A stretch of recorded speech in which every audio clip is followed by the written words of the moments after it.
Welcome to Talk Dirt to Me, where two farmers shatter myths and take on the top issues facing America's farmers.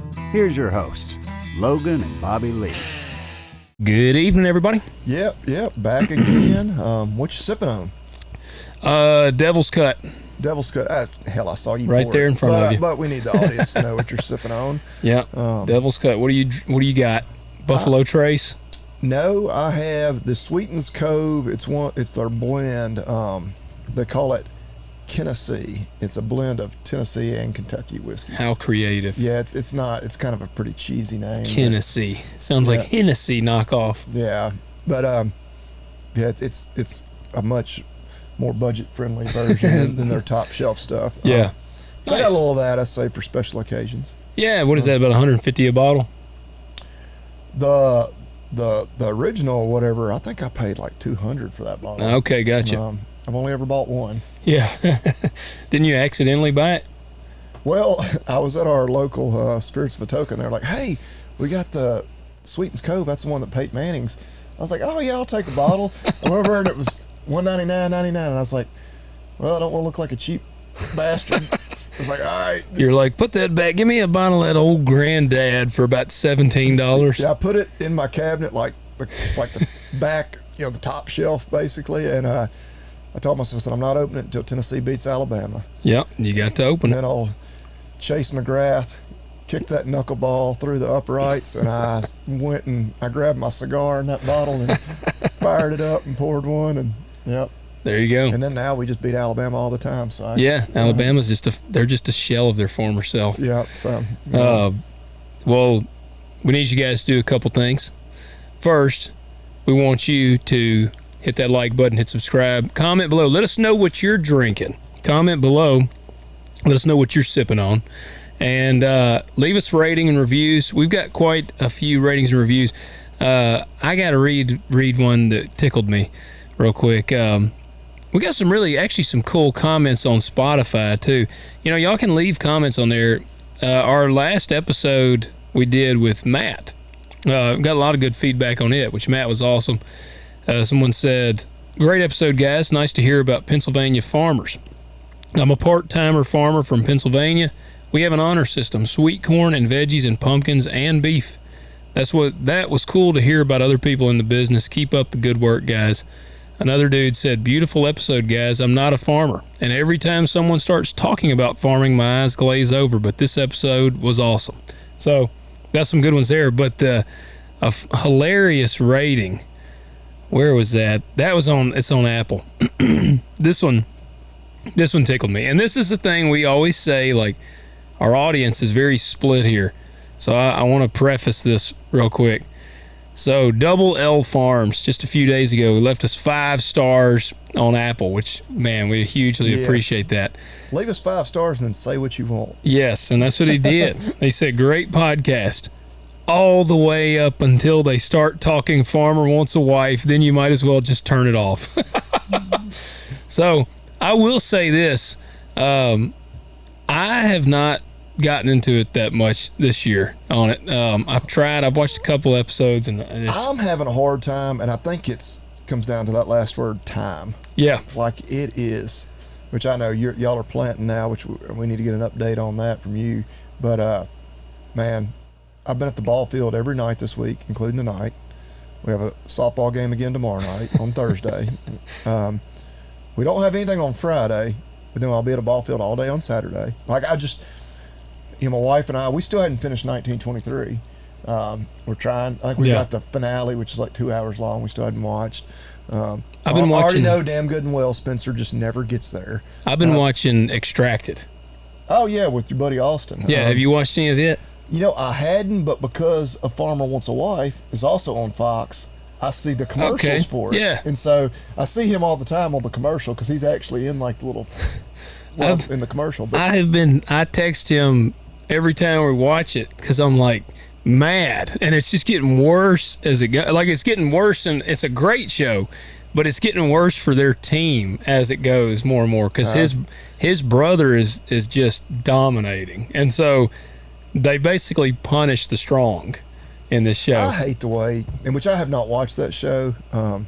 I used to watch some reality like Big Brother. Yep. And it seemed like it was kind of the same way. They would like strategically make competitions that would try to even the playing field a little bit. And I was like, I hate this. Yeah, they screw his brother like every episode.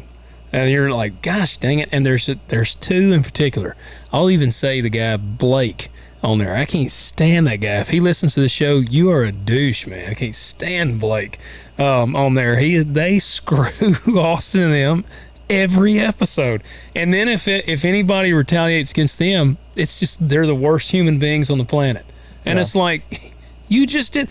They literally have screwed Austin and them several times, like took stuff away or, messed up this for Jake. And then Austin and them will do like the same thing to them. And it's just the damn world is coming to an end. And that's one of the problems I have. And I know, whether it's reality TV or whatever, they're in the business of, drumming up drama, keeping eyeballs on the TV so they can sell more ads. But like even like Farmer Wants a Wife, always as I'm watching it, I'm like, man, this is really making this person look bad. Yep. I wonder, like, is it the way they're editing it and they're only showing like certain parts that really? Because you need a villain. They definitely are on Extracted. Because that Austin... Yeah, they're trying to make them the villains. Yeah. Yeah, like his... And I haven't watched it, but I'm just assuming, Austin and his brother, for people that don't know, it's like a survival show, and it's all these teams, and it's three people, and one person is the survivalist. He's put out, and they're in British Columbia, and they're put out in the forest by themselves, and then there's two people they've chosen that are back at HQ, and they can send them supply drops and different things, but all the other families are in there too. So it started out with 12 survivalists and then 12 couples back in the HQ, and they're competing against each other for supply drops and this and that. Yeah. And so Austin, I mean, I called him yesterday and we were talking about it, and he said, man, him and his brother are at HQ. There are other brothers out there in the woods. He said, we're having a great time. We're like laughing and cutting up. And he said, but they video me and Justin, his brother, laughing. And he said, and then they'll use those clips when in different times. Like somebody will get like their sleeping bag taken away, and it'll be like show Austin like like he's laughing at that. Yes. Yeah, totally out of context. Yes. And so he said, and sometimes he said, I'll even be in totally different outfits. He said, one episode I'm in like 12 different outfits in the whole episode, but he said it makes me look like such a douche. The way they're editing it, they're trying to make them the villains. Yes. Yeah. So, but I do highly recommend Extracted if you're into like any of the survival shows, and it's pretty darn good. But and like I said, my boy Austin's on there, so it's a really cool show. Yep. So what else do they need to do? Check out agzaga.com. All the good deals. The Bailnet wrap, again, I say it every time. You won't beat their deals. You won't beat the selection. Selection's probably the biggest thing. Yeah. You can get the American flag net wrap. Let all your neighbors and everybody driving up down the road past your hayfields know that you are proud to be an American. That's right. Get the blue and gold FFA. Whatever you need. Maybe you need just something super specialized, but different sizes, different brands. You won't beat their selection. You will not beat the prices, even with them shipping it to your door. And use the discount code TALKDIRT, all caps, all one word, 10% off. Yep. Do it, guys. Do it. You won't regret it. There's been a lot of crazy stuff that's happened over the last few days. I actually got to eat crow a little bit on one of these crazy stories. Okay. Before we jump into that, I did start planting. I've been planting for 2 days. I traded my tractor, and I had electrical issues out of my 8420 in the past, and they thought they pretty sure they resolved it, but I traded it for an 8285R and had electrical issues out of the 8285R today. Damn deers. Dude, I know, man. And I kept my cool really well yesterday, because yesterday I was like, it's the first day. You're going to have bugs. Got to work them out. Had some issue yesterday, electrical. Got it but I had electrical. I blew 5 fuses in a row. By that fifth fuse, my fuse had Yeah, I blown. was about to say, yeah, you went ahead and blew a sixth one. Yes. And I did finally get it rolling, but like obviously I have a loose wire or something going on in the cab because I had to take the radio out. Because if the radio was in, my planter monitor, I got a Pro 700 monitor. It's mounted on the side here, and it plugs into a little power port right there. Well, it when it would blow the fuse, I'd lose my power. And so my planter, you can't operate it without that monitor. So I would be just planting along, and all of a sudden my fans would cut off, and like I'd just be driving and screen go black. So I unplugged this, called my John Deere tech, and he was like, man, we were trying to talk, figure it out. And I basically would unplug something, stick a new fuse in, crank the tractor, try that, it'd blow that fuse. So then I'd unplug another thing, stick a fuse in. And I did that until, I literally then had to pull the radio out, had to unhook the two-way radio, had to unplug my phone charger, I had to run this plug over to a different port, and I finally got it to where I was able to finish planting out there. But I had a headache, and I don't know if it was from blood pressure or what, but Yeah. I was in an angry place for a little while today. You were ready for that devil's cut tonight. I was ready for that devil's cut tonight, yes. But got done out there, and I'm going to move tomorrow and keep on hammering. There you go. So, Well, I need to give a shout out too. We always talk about when we see some of our listeners out in the wild, and ran into Tom Bailey. Oh man, Yeah. oh, right. Our buddy Micah, who was a guest, 6 months ago? Yeah. We gave a shout out to Tom when he was running for school board Yep. over in Collierville. Where'd you see Tom? In Oxford, Mississippi, at the Tennessee Ole Miss baseball game. Wow. And I Dang. don't even know, because I've never met him until then. And he saw me. My son and I went to Oxford on Saturday. Unfortunately, that was the only game Tennessee lost in the series. But he actually sent me he commented on one of my YouTube videos. He went back on Sunday and saw Tennessee win and clinch the series. But had a good conversation with him, talked to him That's awesome. for several minutes. But shout out to Tom, and we enjoyed it. Yeah, so when you see us out there in the wild, come up and say hello. Dude, we love that. Yeah, man, it's awesome. That is, and that's It's awesome. still a little surreal that people Know who we are. Like we're like an F-list celebrity, or something. But, Yeah. Chris Pratt, he's going to be calling us up soon. Yeah. You never know. No, that's cool, man. Yeah, Tom is a good dude, man. And that's neat. Small world. It is a small world. Yeah, of all just in Oxford, Mississippi. I was gonna say, I thought you were gonna say y'all were in like Collierville or something. No, man. Yeah, that's cool. That is really cool. Well,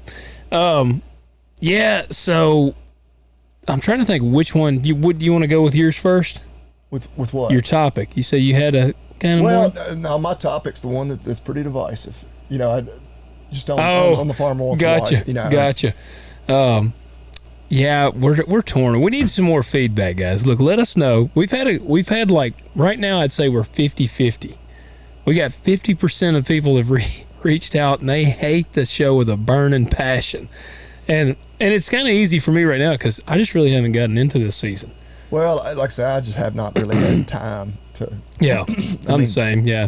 I mean, we got home at 9:00 last night from the ball field, and so wasn't watching any TV last night. No, and well, the first one. Let me start with the first one. Is obviously we got to go into the tariffs because China just ain't playing ball.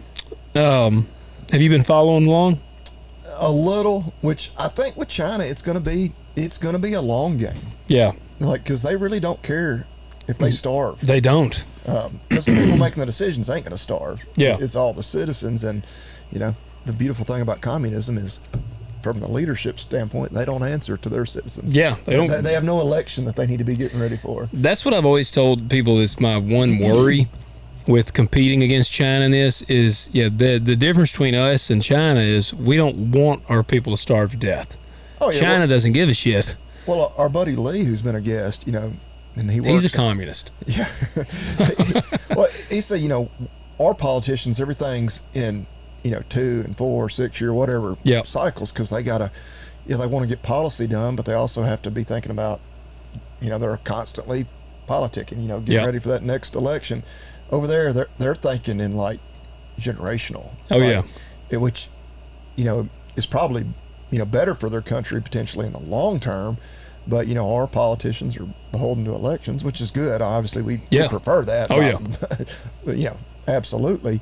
But when it comes to negotiating, and they can sit there and not blink and say, we just won't buy any soybeans, and if it results in our food prices going up and people going hungry, so be it.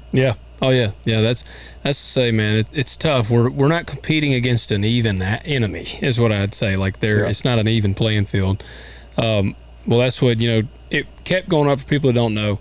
Trump initiated tariffs on them, which China was already tariffing us. People act like some people don't realize that or something, but we were being tariffed or had tariffs imposed on us already. And so Trump initiated a tariff, China retaliated, Trump retaliated, then back and forth. So now we right now are sitting at 145% tariffs against China. And China has 125% tariffs on us. Now, here's kind of the key impacts. So I was kind of researching today. It's going to have some effects. Now, it's weird. Our markets are not really doing what everybody expected them to do. Right now, and we've got some sorghum guys on that listen. Sorghum exports to China have dropped by 95%. So that's pretty dadgum bad. That's I'm sure hurting them. And I would imagine they were probably one of the biggest. I think. China and I was listening to a marketing podcast today, and China may be the largest sorghum exporter, or importer. But it dropped by 95%. The soybeans, that China is our biggest importer of soybeans, but we're not seeing a huge, the markets are already down, and so a lot of marketers are kind of confused. They're kind of wondering why has the market not just plummeted with this? But then also California, their agriculture industry, which we like to poke fun at California, but they are a big ag state, and so they're kind of reeling with all of us. Long-term implications. Kind of what you're hoping is it creates new markets. And this is kind of one of the things that's happening, because China has to have corn and soybeans and sorghum and these things. And some of the marketers think that what's going to happen is China's not going to buy from us. So they're going to turn to some of these other countries and buy from them. But these other countries aren't going to have the necessary supply. Yeah. So then we will supply, I'll just throw Brazil or something. Let's say Brazil purchases, or China's going to buy their beans from Brazil. Well, they need so much demand that they can't buy, or Brazil can't produce enough. So the United States will then export to Brazil. So China, in a roundabout way, is still going to be buying our soybeans. It's kind of what some of the marketing gurus think. They think they're still going to be buying our shit. It's just going to be through a middleman. I'm sure. Obviously, China's a huge market for anybody that's exporting soybeans. But I would think if they sop up all the Brazilian supply, then we may get into some markets that other countries, normally would have bought Brazilian soybeans, then they're going to be forced to buy ours. And that's what Joe something that I listen to. It's grain and other things, something I've shared kind of on here before. That's what every day they've talked about tariffs, because right now it's the hot topic in our markets. But that's what he said. He's like, man, one way or another, our beans will be in the supply. Yeah, the cattle market's recovered. I'd have to look exact numbers, but we're pretty much back to where we were when all the tariff shit hit the fan there. Initially, the markets dropped, 2 or 3 days in a row. Yeah. And then they've rebounded. It's still just simple fundamental supply and demand. We don't have the cattle. Yep. And so markets are hot. Yeah. Yeah. Well, that's the big thing right now with the tariffs. We're kind of watching China. I did hear today they're going to stop purchasing certain airplanes and airplane parts from American companies. Like they're kind of digging in, which one of the guys said, and he was like, I'm going to say this at the risk of sounding like I'm a liberal or a Republican or whatever. He said, I'm just wondering if Trump ain't getting a little nervous, because he said he might have thought that they were going to play a little more ball. I don't know. I really have no idea. I don't even pretend to know marketing, like to be an expert on it. I'm kind of just watching. I'm certainly no tariff expert, but I know that all these other countries, a bunch are coming to the negotiation table. So they say Trump can't even take all the phone calls. Like, yeah. All the countries that are wanting to renegotiate. Yep. And a bunch of them are wanting to zero out. Yeah, so no tariffs, no tariffs either way, which I think is fair. I mean, as a very much a non-tariff expert, as opposed to everybody else on the internet, yes, I would say that sounds incredibly reasonable. It does. Like it makes too much sense. Yep. Well, where they said, because Brooke Rollins, the Secretary of Ag, her and Trump have been saying that their long goal is to get us non-dependent on payments. They don't want farmers to need payments. And so I've kind of been wondering, like, man, how can they get the markets to change? One of the ways they can, and Trump, I think, has offered this with like EU, is they can come in and say, we will zero out the tariffs, but you have to purchase $350 billion worth of certain, like, X commodity or this. And I don't remember what it is with EU or one of them, but he has put forth a deal like that. And with China, it'd be a case where he could be like, we're going to zero out the tariffs, but you're going to purchase X million bushels of beans. And like that kind of thing right there could literally shift the markets like overnight. Yeah. So that's kind of what some guys are hoping is going to happen. I don't know. And we still got, we're a ways away from harvest, and I'm sure there is still some old crop, folks got in storage, and that matters. But yeah, a lot of this, for the most part, they've got harvest to be here before you know it. Yeah. And so you'd like for these things to be resolved sooner rather than later. Yeah. Make it a little easier for y'all to sleep at night too. Yeah, I was going to say, yeah, my sanity would appreciate it. Yeah. Right now, I'm just farming. I've had people like, what are you doing, man? I'm like, I'm just farming. I don't know. Yeah. The other story, this one is pretty wild to me. Like, this one really did surprise me. And have you heard that Bayer might quit producing Roundup? I had not heard that. I don't know. That shocks me because, there's a lot of other companies that produce generic glyphosate. Yeah. Right? Obviously we use the name Roundup. I use pretty Honcho. universal. Yeah. And so I assume you'd still be able to get the generics. I don't know. Or is it a deal where they make even the generics?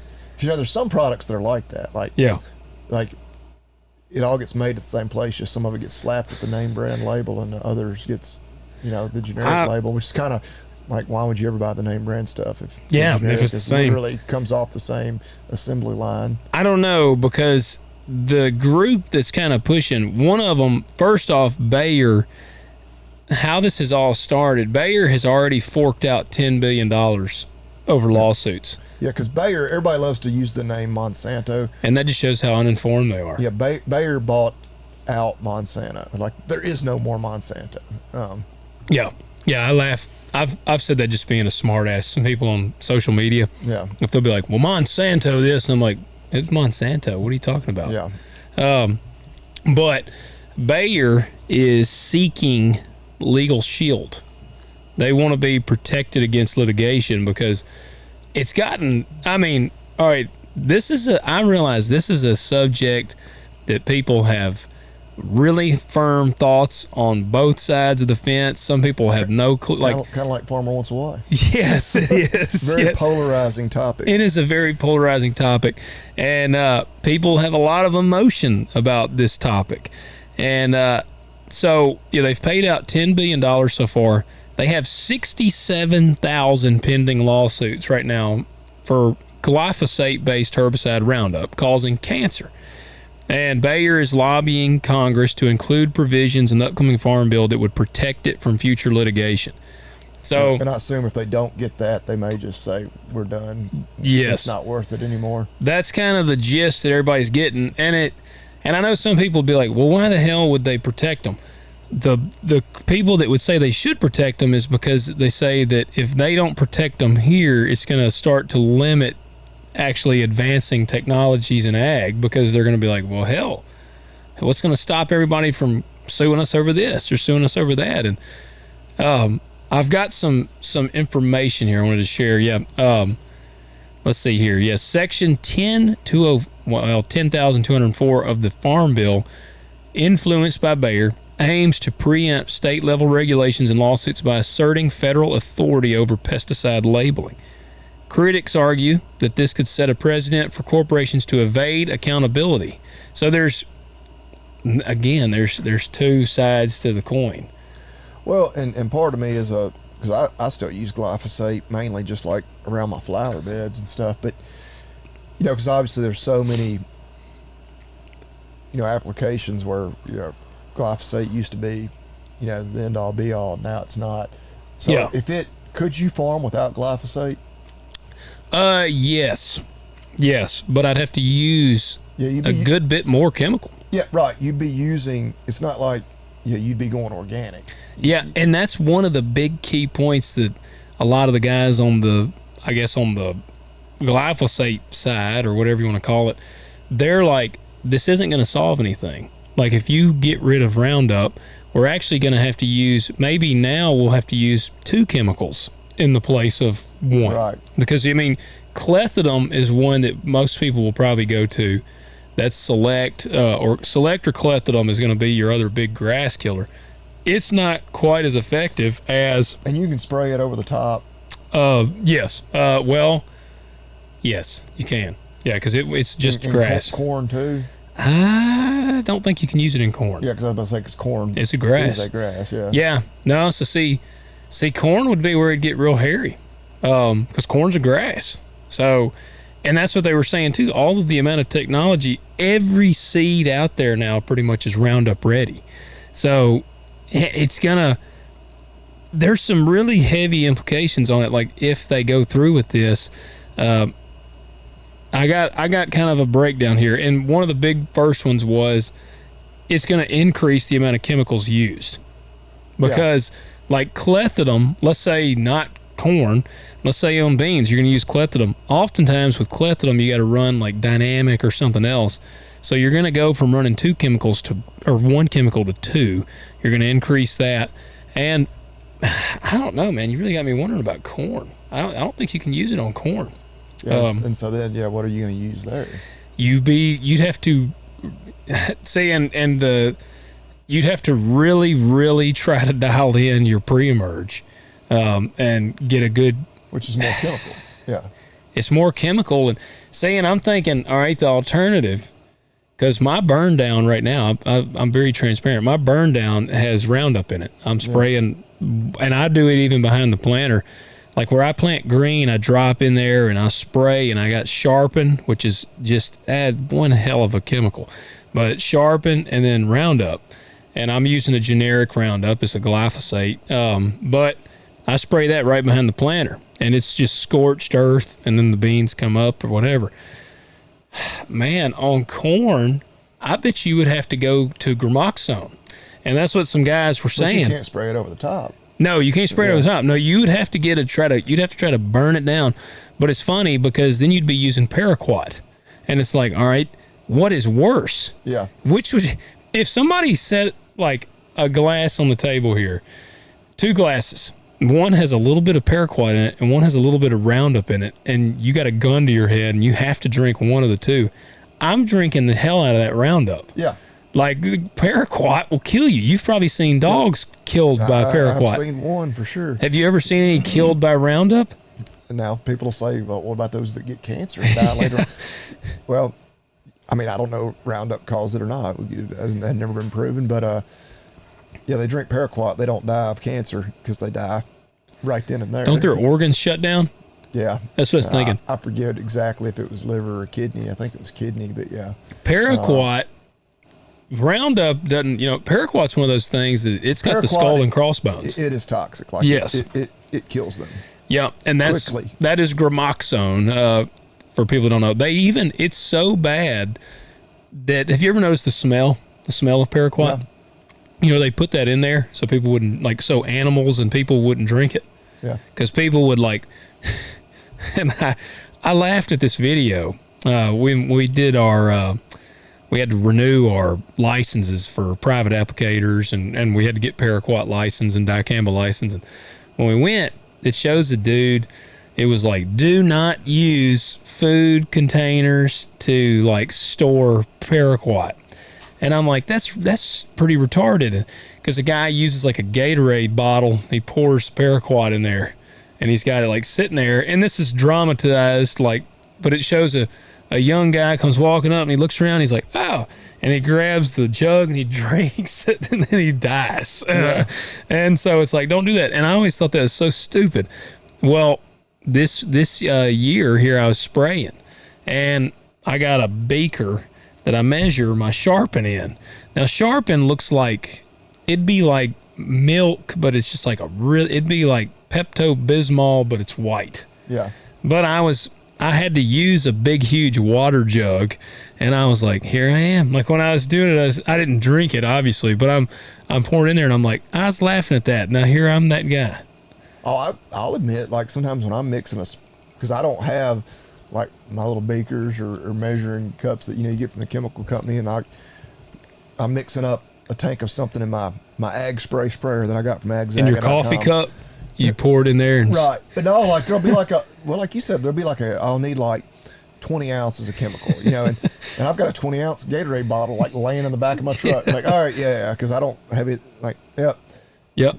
And but yeah, I mean, I've never picked up a bottle in the back of my truck, been take a drink. That looks like just something randomly I might want to sip out of. Let me go fill that random bottle up with water. That's what and then drink out of it. Yeah, that's kind of what we laughed at when we watched the video. But we're well, dumbass shouldn't have drank a random unknown bottle. But yeah, man, that's the problem. And that's what I've said all along, is that it's just a slippery slope. It's not going to stop. But I am insanely surprised that it could potentially see that. And I guess what I said was, because I made a video not long ago on Instagram saying that it ain't going nowhere, glyphosate.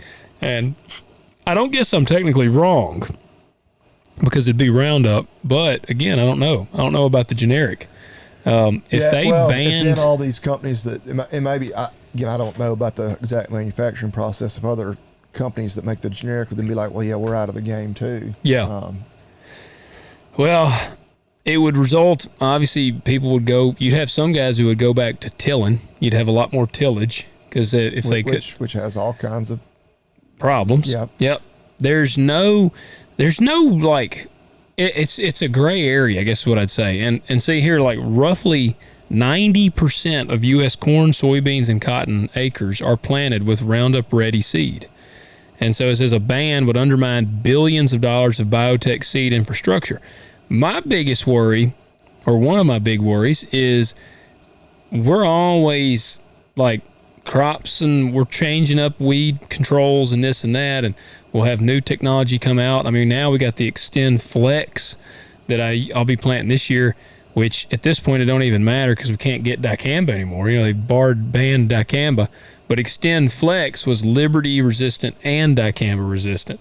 So this year I'll just be going all Liberty. But it's kind of we see these we got Enlist beans, and there's 2,4-D beans, and companies are steadily working all right, what can we do now? I'm just afraid if they start banning these things and companies keep getting just their balls sewed off, eventually all these big companies are going to be man, it's just not profitable to keep doing that, because at the end of the day, it's profit. They got to make a profit. And so if they're burning all their profit to pay off all these lawsuits, eventually they're going to be man, that's not an area we want to be in. Yeah. So, yeah, I don't know. And me and you, we've talked about if they do get rid of it, it's probably also going to result in a pretty good bit higher grocery prices, I would say, because it's going to trickle down through everything. And people are not ready for that. We've seen that with the eggs. People were losing their mind over the $10 eggs. Yeah. So, yeah. Now you really want to rile them up. I did some more research. And do you think is there a study out there that 100% says Roundup causes cancer? No, there is not. There are no studies that prove that. I have had people online that are like, it 100% causes cancer. There is absolutely none. It says here what started it all was in 2015. It says the International Agency for Research on Cancer, part of the World Health. What is WHO? Yeah, World Health Organization. Yep, classified glyphosate as probably carcinogenic to humans.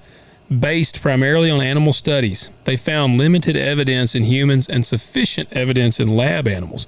So it says that it's actually grouped into the same category as red meat and coffee.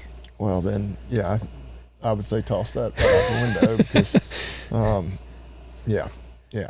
That's what gets me. Like, these people, when I see they're like, but it's linked to cancer, I'm like, well, we're sitting here drinking whiskey. This is linked to cancer. Hell, we were just talking off air. I had some Levi Garrett. I was chewing some Levi Garrett about 2 days ago.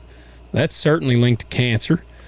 Well, Bacon. It's so hard because nothing happens in a vacuum. Like, Yep.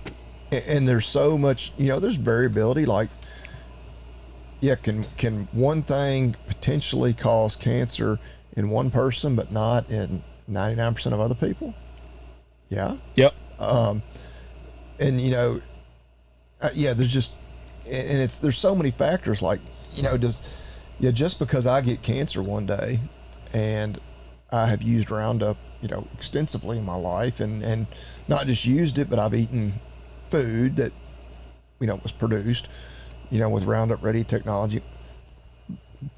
But I've also done, a billion other things. Yeah. Been exposed to a billion other things that, like, how do you know? Like, it's almost impossible to say. That's what, like, and old Lane Norton, are you familiar with him? No. He's his name is Bio Lane on Instagram. Now people get up in arms with him, but he's big on he's actually a biochemist, I think. But his big thing is randomized human trials. Yeah. And he talked about how, like, he's gone on a rant about Roundup, and he says Roundup is not the problem. He said the problem is ultra processed foods. He said if you took a dude, he was like, I guarantee you, if you took two dudes and you get one of them and he eats an ultra processed American diet, like the fast food and all that crap. He said you take another guy and he eats GMO vegetable, like all just GMO stuff.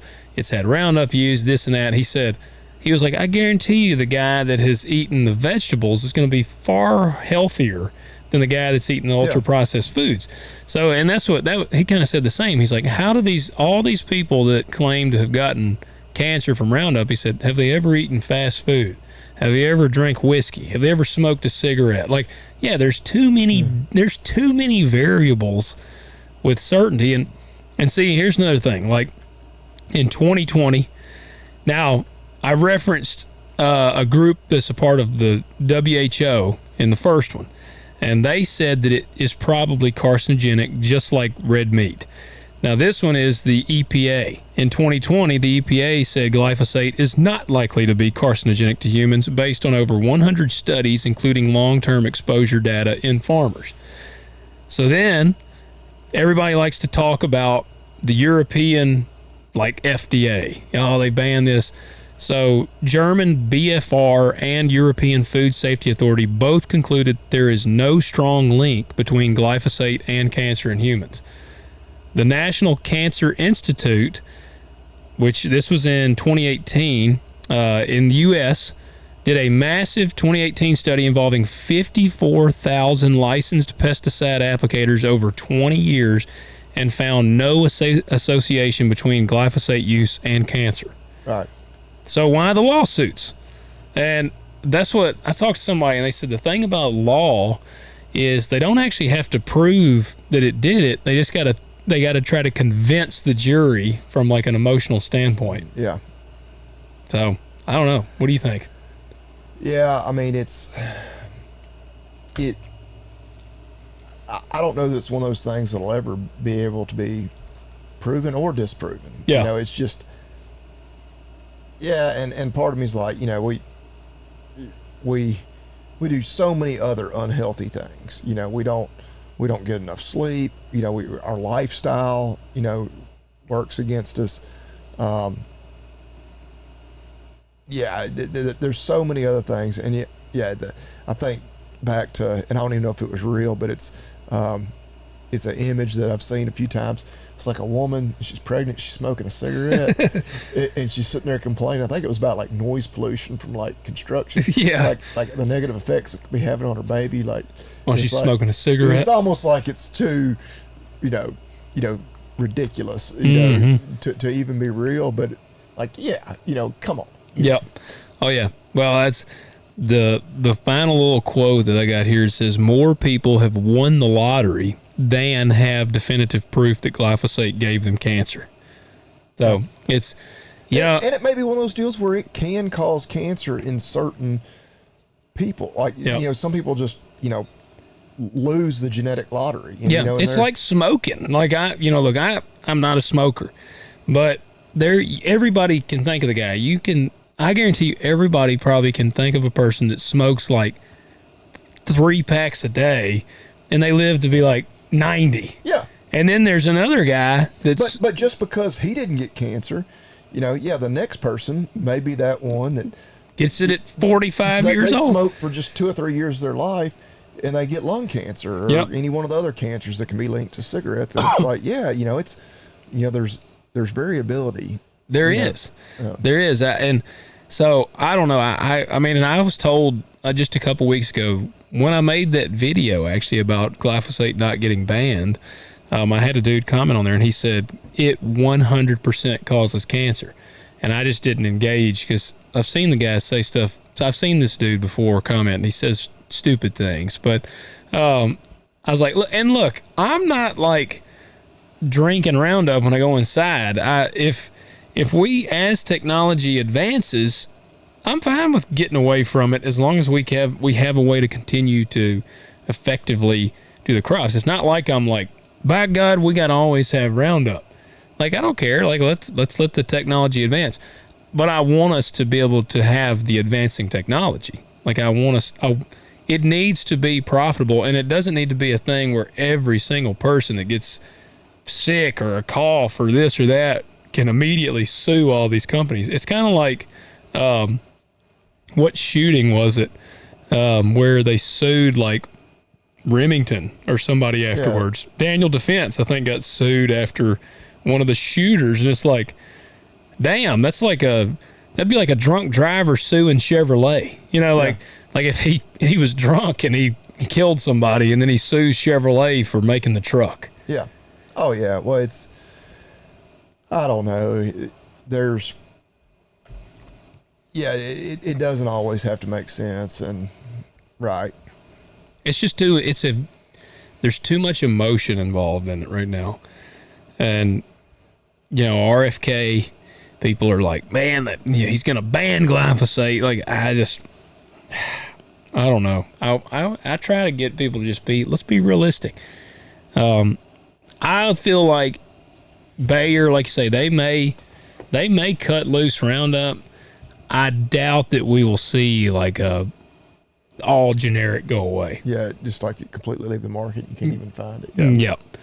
So I can tell you if it comes to that, and it looks like that's going to happen, I know what farmers will do. You'll have some farmers that will buy the bejesus out of some Roundup and generic. It'll be like, dude, it's no telling how many freaking pallet loads of that shit people will have. Yeah. Just to have it stocked up. Yeah. So, we got enough time here. We got a couple of emails Well, to hit. it's kind of like, I hear this because we, being a veterinarian, working dogs and cats, cancer happens all the time. Like, not many days go by that I don't diagnose cancer. Yeah. And people are like, man, it's just, I'm like, look, we have the ability to diagnose it now that we didn't not that long ago. Yeah. Pets, dogs, lived in their teenage years all the time. Like, naturally, when they're not dying of other things that they used to die of when they were like 7 or 8, that when they live to be 16, 17 years old and they get cancer, it's not because you're feeding bad dog food. I mean, I don't think, Yeah.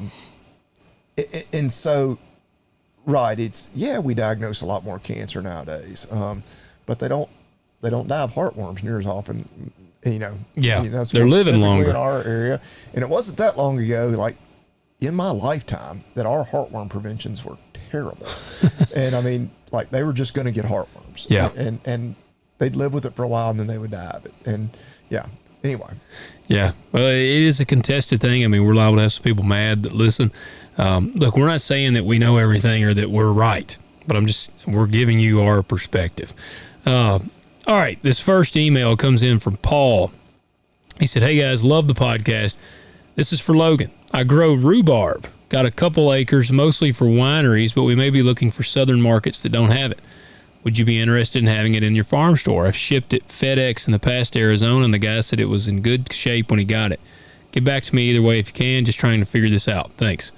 What is rhubarb? Well, I mean, I've heard of rhubarb pie. I don't think I've ever eaten it. Like, it's a vegetable, I guess. Maybe a fruit. Yeah, that's my thing. It's like, I don't even know.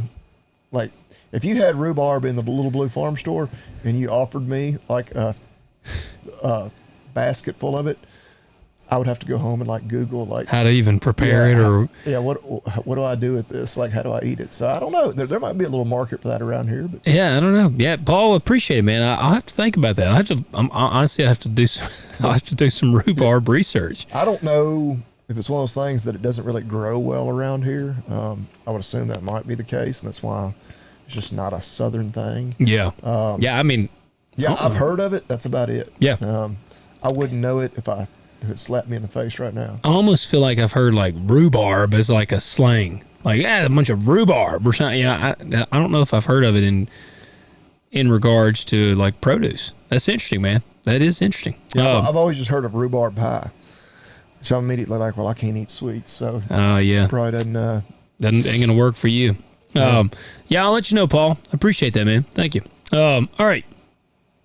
Next one comes in from Cade. Oh, wait a minute. This is 2 emails. Here we go. He said, "What's up, guys? I've got a few questions here. Most important question is why we aren't getting Farmer Wants a Wife commentary for this new season.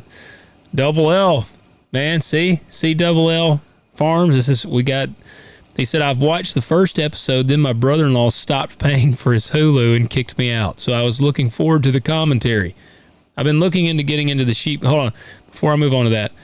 Yeah, I really can't offer a lot because I've only watched, I think, the first 2 episodes.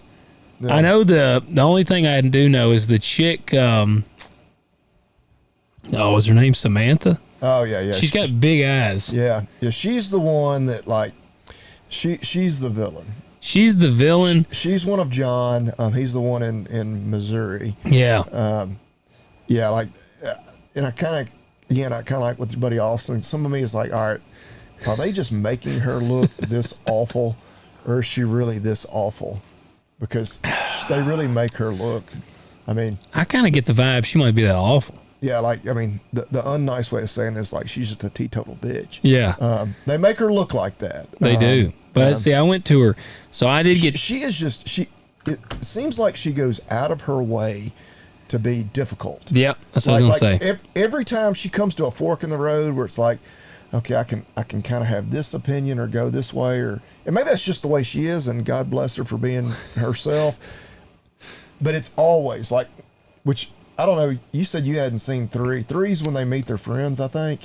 Okay, no, I haven't seen 3. She totally, like, she stays on that same path. like she's just totally, like she's just contrary on Yeah. everything. She's got to It's be like- difficult. Yeah. And I'm like, damn it, at some point, like, this dude really is a farmer. Like, and even if you're not a farmer, You like, need to have a backbone. well, you don't, I'm not looking for more difficulty in my life, especially, Yes.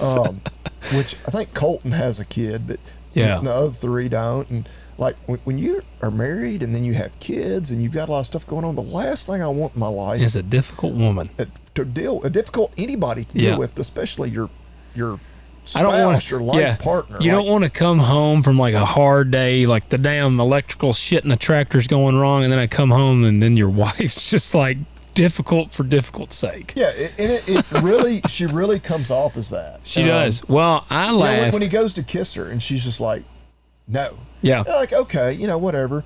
But then it's like she just takes every opportunity to But see that throw a curveball. That It's part like, tripped come me on. out. That part tripped me out because she's like, no, I don't want the world to see this or something. Yeah. And so I was It's on. not like you're doing porn. Yeah. I mean, it's a kiss. And I mean, I know different people have different values, but But what's good is I saw her on Facebook. I was doing my not on Facebook, on Instagram, my Farmer Wants a Wife research, looking at different people on there. Her page pops up. She's got like 100,000 followers, so she's a full-blown influencer. But one of the first posts I saw, she's sitting at like the beach, and she's sitting there and she's got her back to the thing and she doesn't have a top on.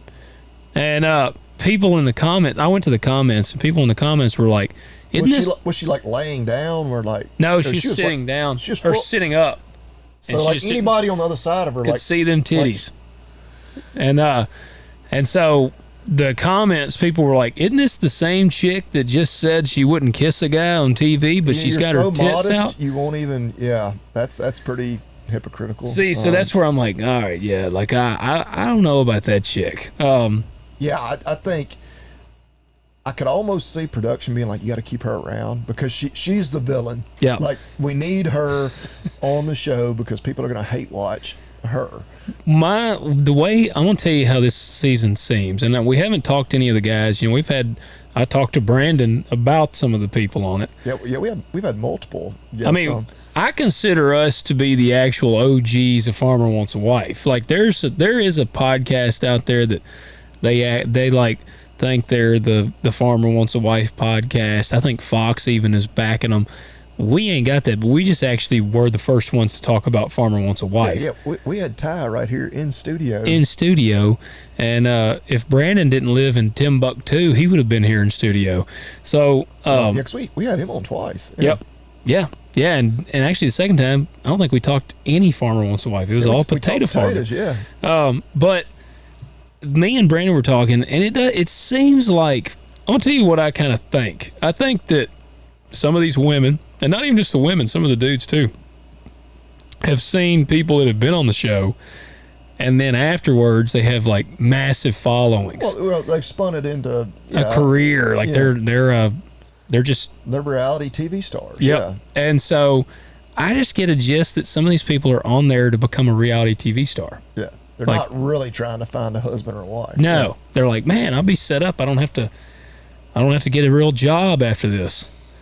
Yeah. And I don't know if that's her angle. And I mean, I understand like at the very first, because I don't know, was there 8 or 10 of them that are there? Something, yeah. And you got like 5 minutes to like make a big impression. And she obviously Yeah. made an impression on John because she even got the first solo date. Yeah. And so maybe she knew what she was doing, but she's like, all right, I gotta do something to not just like be nice to him and smile pretty. And yeah. Well, her eyes are huge. Yeah. She's got huge eyes. She's not unattractive. Yeah. She's got an interesting look about her. Yeah. Yeah, she does. All right, there's your Farmer Wants a Wife. Double L's already done turned us off. He says, I've been looking into getting into the sheep game, being able to run more head per acre than running pairs. Lots of guys in my area have been shrinking their cow-calf operations and growing their sheep flocks. I'm aware of the more intense management that comes with sheep in comparison to running pairs. I know 7 Ranch. Is it -7 Ranch? Bar 7. Oh, okay, I got you. Yeah, okay, I know those people. Bar 7 Ranch has very positive results running Dorper sheep. Yeah. They would be a good one to have on as a guest as well. We've actually tried. We've reached out to them. They just hadn't responded. They have a big YouTube presence. Yeah. Said, would love y'all's suggestions and inputs. Forget to mention I'm from Northeast Oklahoma in green country, almost due west of y'all. Keep up the good work. Yeah, Cody and Erica Archie, Yeah. I believe is their names. Yeah. Cade, man, we appreciate that message. Yeah, I don't know. Only thing I know about sheep is that my dad said that they're the dumbest animal alive. Yeah, that they were kind of half joking, kind of not in school. And I know I've said this before. Only two things kill sheep and goats, and that's dogs and worms. Dogs and worms. That's what Dr. Pugh, who was he was a parasitologist and a kind of small ruminant expert from Auburn, and then he had left, academia and was worked for one of the drug companies. People come around and talk. He's like, "Only two things kill them is dogs and worms." He said, you vaccinate the dogs with the 223. He said, and I'll tell you how to control the worms. So he would always give talks on parasite control in sheep and goats. Wow. Yeah, he was very, Old school. non-politically correct. Yeah. Yeah. Dad said, Shoot the dogs. And by dogs, he meant like not just domestic or stray dogs, but coyotes, whatever. Yeah. Wolves in some parts of the country. Yeah. That's funny.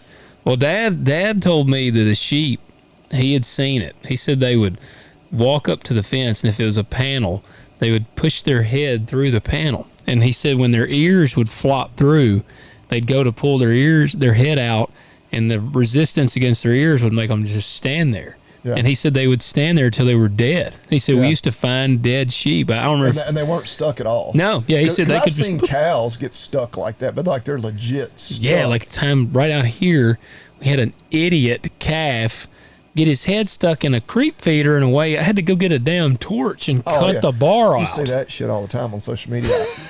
we had one. There's an old pear tree. Yeah. Where multiple times the way it forked, they'd get their head stuck in there. My dad finally wrapped web wire around the tree, Keep them from putting their head in because there. they go up there and they'd scratch on it and they'd get stuck. Yeah. You'd find them, and we never found a dead one. We'd check them off, and Yeah. sometimes they had been there for half a day or more, and you'd have to get them out. Well, that's the sheep would die, but they weren't stuck. Yeah, they could just back out. Which Dad and I were talking the other day too, and I don't know if he said he's not sure if this is true, but he said one old little tale he always heard was that a sheep will die of dehydration before they'll drink from running water. I don't know. Because they're afraid if the water's moving, then they think that there's like a predator in the water. I would almost say that might be true, like for some sheep, but I would say I think about like in the mountainous areas. Yeah, like a ram or something. Well, or a doll sheep or whatever. Yeah, like a lot of times, I mean, I would assume their only water may be a spring that's running down the side of the mountain or snow melt. But yeah, I don't know. Well, our buddy William Lee, who's former multiple time guest, they used to raise a bunch of sheep. And he said right here that they're born, they lift up their head, and they're looking for somewhere to die. Yeah, I remember that. Yeah, I know several people that have raised sheep, and none of them still do. Yeah, that's very true. A local guy, dogs were basically what pushed him out. He said one morning he was, going to check them, and he had like 20 or 30 that, and it was just a bunch of stray dogs had gotten in with them that night. Dang. And just like killed them? Killed like half his sheep. Oh man, it'd be a dead dog. Oh yeah. I will add this. I guess because this is an episode where we're just talking about highly divisive, emotional things. We had over at my old house, I had my rabbits outside in a little rabbit hutch. And I had two. I had the girls in one and the boys in one. And a big ass dog came out there, and I knew what it was because it killed one of my chickens too. I had some chickens that we just let them free range in the backyard. Got up one morning, one of my chickens was dead, and we saw this big ass dog out there. It ran off, and I'm like, damn, bastard killed one of my damn chickens. And then it ended up killing another one of my chickens. And I was like, all right. Was it getting in the pen with them, or were they? No, he was just coming in the backyard. They were out. We'd let them out. Kind of free range in the yard, yeah. They weren't really laying at that time, so we were just kind of letting them peck around. And he killed two of them. Well, the final straw was one morning I got up, and I mean, we had one of those like little Tractor Supply, like Stockdale's, just rabbit hutch. It was a double-decker rabbit hutch. It was wooden, had little wire mesh like panels, and the dog had actually destroyed the door and killed both of my rabbits. And one of the rabbits, I found her, the mother, she was dead over there in the yard. Another one was gone. And so I was like, all right. And I actually got my suppressed 6.5 Creedmoor, and I went out as bolt action, and I saw him in the pasture, and I was about to shoot him. And where that was is right by the road. And so it's like there's a very high likelihood someone's going to see me shoot this dog. And I'm like, people get really weird about you shooting a dog. Yeah. But I'm like, he's literally killed now like 4 of my animals. Like he's killed 2 of my chickens. Like I've given him more chances than probably most farmers would. And so he's killed 2 of my chickens. Now he's killed 2 of my rabbits. And I'm at this point, I'm like, all right, he's going to come up here. I got 2 young kids. Like, if he's coming and killing them, shit, what's going to stop him from attacking one of my little kids? And so I was about to blast him, and Dad was already like, yeah, shoot this son of a bitch. And then he's like, hell. I said, damn, somebody's going to see me. I'm going to get like a felony charge. And because I didn't know what the rules were, law. Yeah. And so Dad calls animal control. I don't shoot the... Let's say, as a veterinarian, I definitely have to officially say that's the right way. Yeah. Well, we did contact animal control, and they came out and they did. They went to the house. It was a repeat offender. They've had trouble with this dog a bunch, and the guy actually told him, he was like, if I have to come back again, your dog's gone. He's like, we'll take him and we'll euthanize him. Like we're not gonna keep doing this. And then he came back to Dad and he said, if he ever comes back over here again, shoot him. He said, in the state of Tennessee, on a farm, you are well within your legal rights. I was about to say, legally, I don't think you would. I mean, I'm not a lawyer, obviously. We've already talked about that tonight. But, yeah, I would think you'd be, I don't think, yeah. Yeah, they said I'm not going to necessarily say officially that I would condone that, but, yeah. Yeah, he said if you have a farm with livestock, then you are legally allowed to kill like an intruder animal. Yeah. So, but I didn't kill him. Somebody's probably like, the fact that I was considering shooting him. Yeah, I was. After he killed 4 of my animals, I was very much considering it. And thankfully, it's not a daily occurrence, but we see gunshot animals. Yeah. And I would dare say the majority of gunshot animals we don't see because... yeah, they're dead. Yeah. But I'm always, which to me, it doesn't matter as a veterinarian, like how or why or where it happened. It's like, okay, this is the injury we got. This is how we can fix it or can't fix it, whatever. Yeah. But, and some people, they're reasonably like, yeah, he's running loose, well, what can I expect? Others like madder than hell. And I'm like, well, did somebody come in your house and shoot your dog? And I don't ask them this because, again, it doesn't really matter. Yeah. But I'm like, where was your dog? Where was your dog when it got shot? Did they come in your yard and shoot your dog? I mean, was it in your fenced-in backyard or on a leash? Because that's the law. Yeah. And same way when a dog gets chewed up by another dog, I'm like, same thing. And sometimes a dog does run into your yard and attack your dog. But if your dog was running loose and then another dog was running loose, the other dog was just bigger than your dog. I mean, yeah. They were equally at fault. Your dog just unfortunately got the short end of the stick. Yeah. Yeah. Well, that's how I don't know, man. I keep my dogs close. Yeah. Yeah. And I know people like during hunting season because, they let their dogs run loose, and like deer hunters, they're paying for a big deer lease and they'll shoot dogs that are running deer. And like, I don't necessarily condone that. People get mad. I'm like, why is your dog running loose? Like, yeah, use some common sense, man. Especially during deer season, like people are hunting, and that's going to. First of all, it's just a dick move if you let them do that. Yeah, it's not good for the deer. Aside from just hunters. Yeah. Yeah, don't let your pets run loose. It's not good. Well, it's not good for your pet because things like that can happen, or they just get in the middle of the road and get smacked by a car. Yeah. Yeah, man. But anyway, yeah, I could rant on that for a while. Well, I'm with you. I don't. Just like when I used to do a lot of running, it would drive me crazy. I never got bitten, knock on wood, thankfully. But I can't tell you the number of times like a dog would they'd be like, and there's a lot of times people would, sometimes there's no person around, but they come up like, oh, I'm sorry, he won't bite you. I'm like, yeah, I've heard that before. In my line of work, which of course most people, they don't have no idea who I am. Like, yeah. Oh man, yeah. Are you gonna start running and training for the Rancher Strong competition? I saw that. I doubt it. Time. Yeah. Yeah. Well, it'd be cool. It's one of those things like, man, 10 years ago, 15 years ago before I had kids, like I would have been up for that. Yeah. I doubt I would have done exceptionally well because I saw some of the people they've got on there. Like they got like some CrossFit champions and stuff. Oh, the guy from Idaho, the Cowboy Ninja. Noah. Maybe it was Lance Pecos. Okay. Yeah. And he was a beast on American Ninja Warrior. Like, how big of a dude is he? Well, as is he pretty strong? Our buddy Brent knows, like it's not well, really but a competition built for big people. Yeah, but this one's going to have like deadlifts. I think this Rancher Strong is supposed to have like. It's not a ninja competition. No, yeah, it's supposed to simulate farm stuff. Yeah, I still think he'd probably kick my ass at it. Right. Well, see, I told Marcy today, I was like, if there was like a competition for like carrying like 4 or 5 gallon buckets full of feed and like loading them, I train for that every day. Yes. I told Marcy, I was like, that would be pretty cool. Hay bales, like again, probably 15 years ago when I was kind of in my prime. Yeah. Oh man, you got to be like Doc, man. Yeah, I'm in my prime.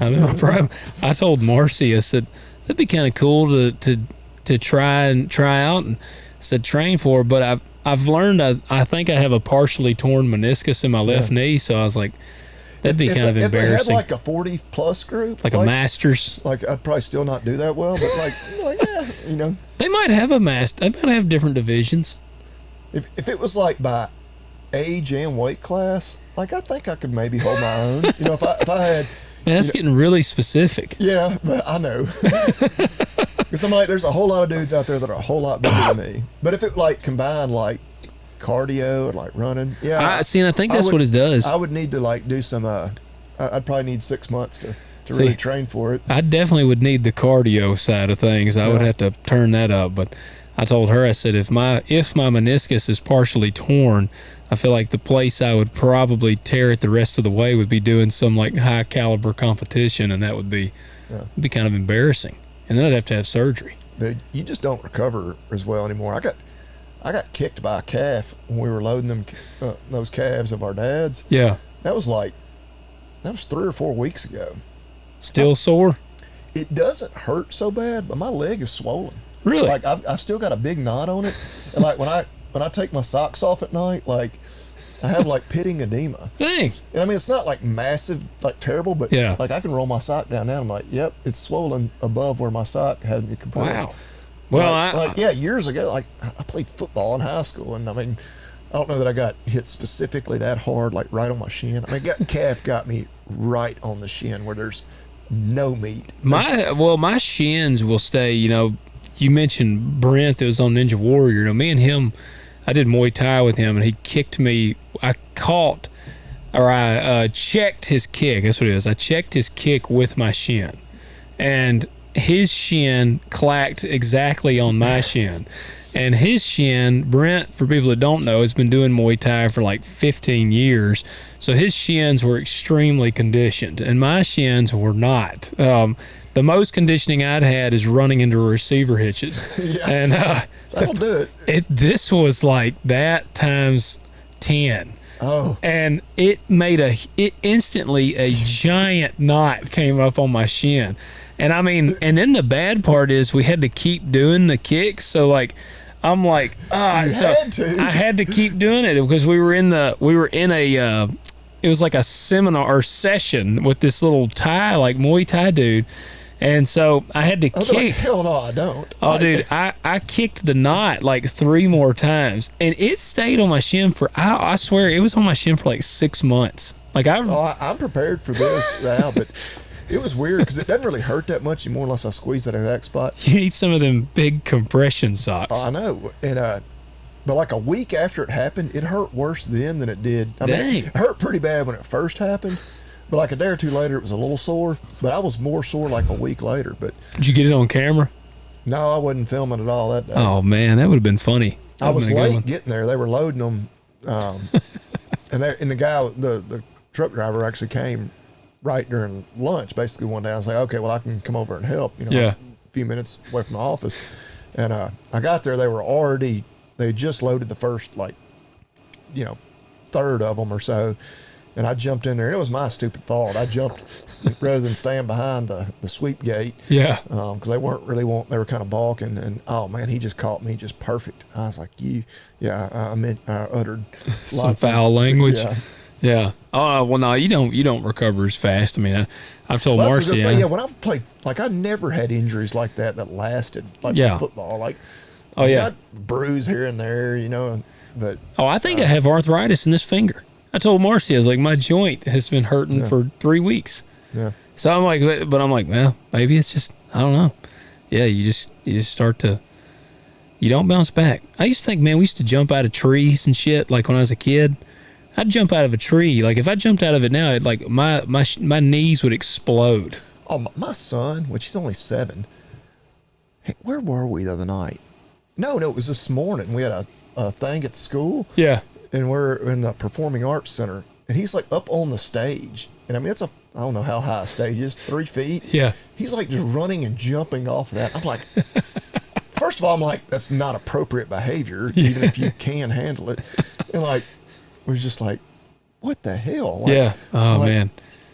Oh, I might could land that, but there's also a chance that you're gonna blow something out. Yeah, I'm gonna end up needing surgery. Oh, I got a mini lecture yesterday for my squatting. Yesterday, one of my seed reps came by, and he said, "Hey, man, I saw you doing your squats on Facebook." And I said, "Oh yeah." And he said, "Quit going so damn deep. You're gonna ruin your knees." And I said, "Hell, my knees already hurt." So I was like, I just keep on going. Yeah. Yeah. That's what the cocaine's for. It numbs the pain. Numbs the pain. Yeah, it numbs the pain. Apparently, there's something new thing called hard, and it's meth and cocaine. Okay. I think meth and cocaine or fentanyl mixed in there. It's like 2 or 3 things together. Yeah, but the glyphosate's what's going to kill us all. That's right. Yes, they need to slip a little Roundup in there. Yeah. There's some guy out there that unfortunately has a addiction but by golly. He wants RFK to outlaw the Roundup. Yes, he's doing some hard, and then he's bitching about Roundup. Yes. So that's the street name for it. Yeah. Hard. Yep. Yes. Yeah. Sounds like a bad idea. It does. Yeah. Man, you do some hard. No. You want to go get hard? No. Is that how when they get a score? It's like, man, we're about to go get hard, man. You want to go with us? Oh Lord. Yeah.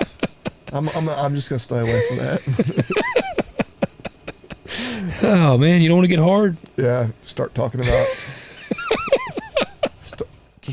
the length of your flex hose. Yes, from magzaga.com.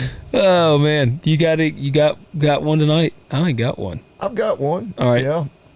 I lost my damn pocket knife, my Made in America Protect. I'm about to say that's what Matt talked about last week. The better the knife, the more likely you are to. Y'all jinxed me. That's what it is. I've had that knife for years. I lost it. Well, that's what yesterday. Today, and of course he was talking about sunglasses. The other one, I got a cheap pair of sunglasses. I almost left them somewhere.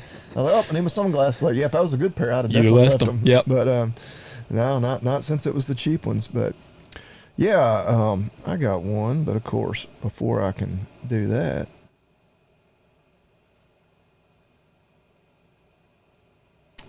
For people that don't know, Bobby Lee's queuing up the man. Still the man. I wonder what he's up to these days. You don't hear much out of him. He's probably dead. I mean, I know they kind of, we didn't hear much out of him for 4 years, really. Yeah. But we did hear this out of him. Let me start off with 2 words.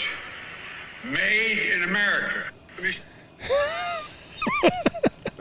Almost got it. Gosh damn it. I gotta learn to hit to thumb it before he gets to the end. But something I bought not that long ago, but I have used it enough over the last month or so that I'm pretty well sold on it. All right.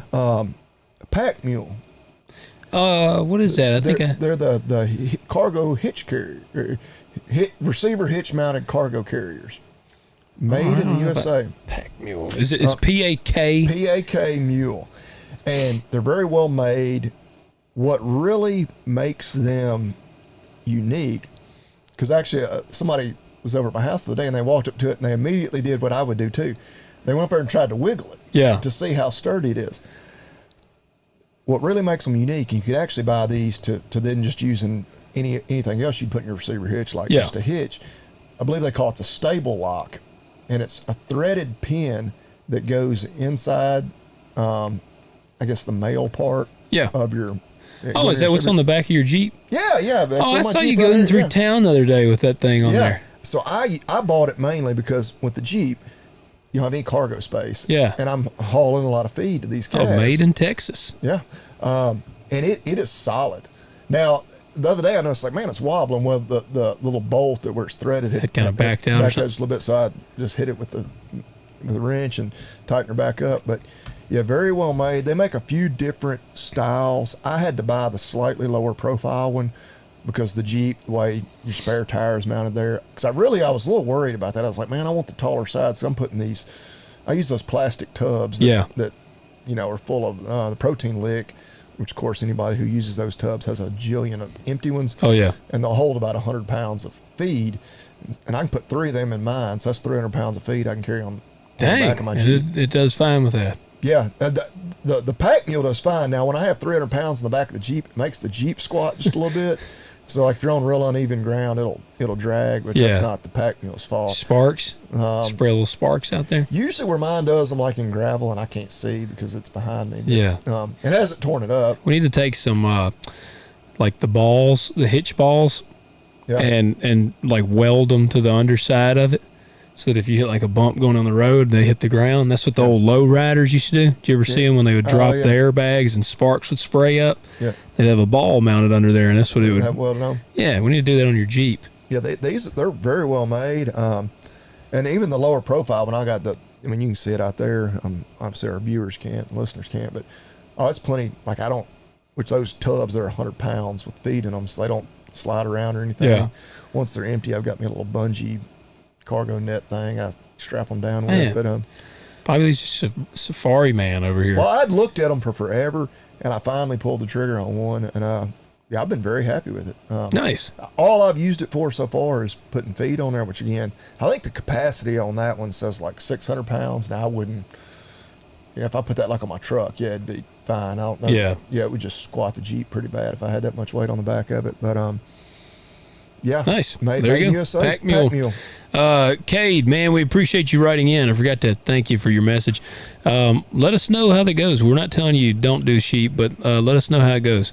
And yeah, guys, y'all check out Pak Mule. And also, we need you to leave us a rating and a review and comment below. Let us know what you thought of the episode. Let us know your thoughts. Again, we're not saying that by God, Roundup is the savior of the world, but we're just trying to share the reality, the real side of things on it. So let us know your thoughts on that. Yeah. I mean, it's right. Yeah, I don't know. And as far as them getting immunity, from further legal action, I really don't know how I feel about that. Yeah. Because immediately what you think about is all the drug companies that are seeking immunity for the vaccine injuries. Yeah. Which we probably don't need to talk about that too much, or we'll get shadow banned, and YouTube will take this video down and whatnot. But just kind of some of the ridiculousness. But which is almost like, well, if they can get that for that, why wouldn't?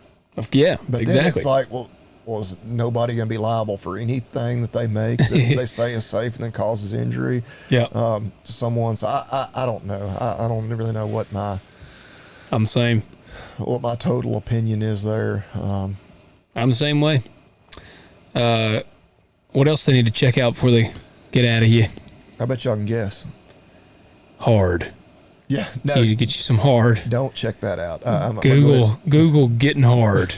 Yeah. If you're lucky, you'll only stumble across David Goggins. Yes. If you're not lucky, you don't. You might want to clear your browser history after you do that search. But check out agzaga.com. All the good stuff. Like I say, I mentioned the ag sprayers. Those are great. The Flexzilla hoses, the bell nut wrap, all kinds of specials running all the time. I know there'll be definitely, Yeah, and their bread and butter is the bayonet wrap, the silage wrap, all those sorts of things, and it's getting to be that time of year. Yep. Go ahead and get stocked up, and use that discount code, Talk Dirt, all caps, all one word. Yep, guys, go to talkdirtpodcast.com, go to the contact page, and submit your questions on there. We love having the questions, and there is no dumb question, so send them on there. And only dumb people. Only dumb people, yes. Yep. All right, guys, catch you next week. See y'all then.